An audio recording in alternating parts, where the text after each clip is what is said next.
de vie ne fonctionne pas, n'avance pas, parce que le créancier réclame sa dette. Il dit, toi et moi, nous n'emprunterons point. Tu dois retenir cela. Pourquoi nous ne devons point emprunter? Vous allez comprendre cela tout à l'heure. Mais quand je dis que vaincre les malédictions liées aux dettes ancestrales, ça veut dire que beaucoup de personnes ne voient pas une certaine gloire de Dieu à cause des dettes qui planent sur leur vie.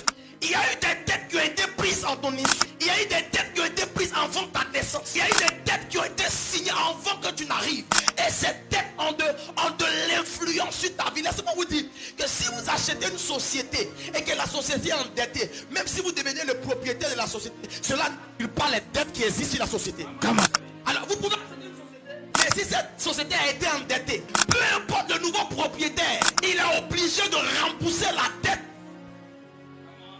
que son prédécesseur avait pris. Amen. Pourquoi le Seigneur dit vous n'emprunterez point?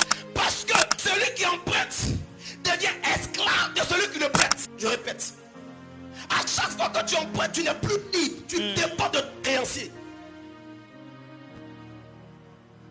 Beaucoup de vies ne fonctionnent pas, n'avancent pas, parce que le créancier réclame sa dette.